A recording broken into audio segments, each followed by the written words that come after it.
My name's Maddy Elmore. I'm from here in Eugene, and I'm a senior on the track and cross country team, and my major is advertising and running.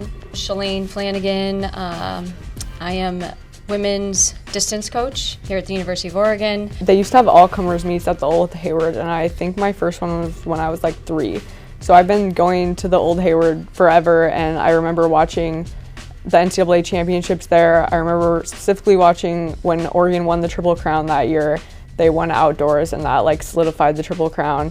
And so it's just crazy to me. And I had state track meets there, actually racing Jerry's daughter there a lot in high school.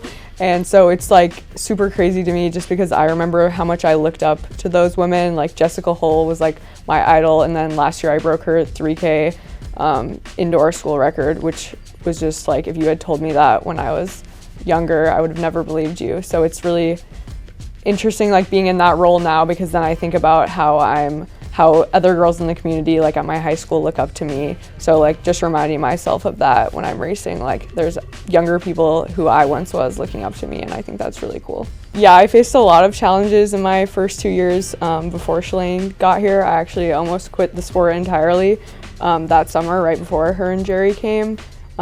So yeah, it took a lot for me. I overcame a lot to get to this point. So I think that's why when I have like these amazing moments, it like you can really like see it on my face afterwards, and it just like it means a lot more than if everything had just been perfect. I had written notes about Maddie being like, okay, this girl from Eugene who sounds very sad on the phone and has been injured chronically, and like highlighted and starred calves. Her calves are really bad, like has injuries with calves. And so, you know, but I think what was, I guess, a positive is like I had a fresh set of eyes. I didn't know Maddie as like the injured Maddie. I only knew her as like, oh, this great girl who seems really driven, really motivated, loves running. And I could sense that right away. And so just on literally the first day of practice, or maybe the second, we had like a workout. And I looked at her, I was like, so it sounds like you haven't been running much. And I was like, so do you just want to like jog and like then we'll figure it out from here? And she's like, no, well, okay, I'll warm up to the hill where we're going to do the hill sprints. And then we did the warm up, and then she looked at me, she's like, so maybe I just try like a few. And I'm like, are you sure? You sure you want to do that? Like, your calves, like they're not good. I've heard about them. Like, are we sure we should do that? And she's like, well, let me just try a few. And I'm like, okay. And she ends up doing the whole workout, looks great. Then it just kind of snowballed from there. Like it's just started to click.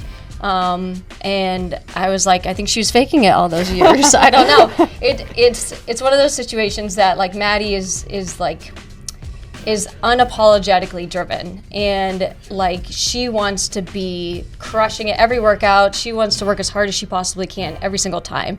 And so I think as like our relationship has evolved is I'm constantly trying to pull the reins in on her because she wants to be so good, which I like. That's a dream as a coach, right? Yeah, actually Big Tens was probably the most scared I'd ever been before a race. Because I had stepped in a hole a week before and sprained my ankle super bad. So yeah, the day or two before the race, I was feeling a lot better. So it was like, okay, I'm gonna do this.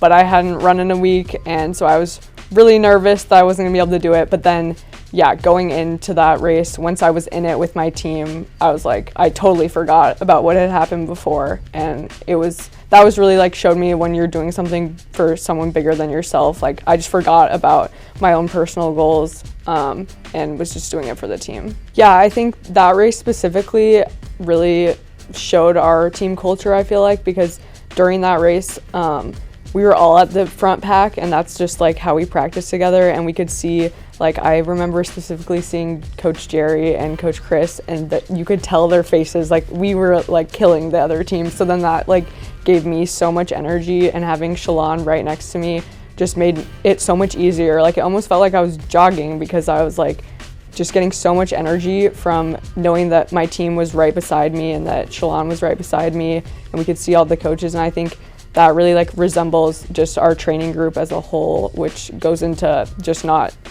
when we're just training, but just our training environment in general. And I think we just have like a really good group of girls that want to be really good. So every day we just push each other. And so then when it happens in the race, it doesn't feel that scary because I'm like, practice is harder than this. That's exactly what because when they finished, they were like, that was much easier than training. And I'm like, oh, well, that's perfect. That means you're very well prepared. So. Yeah.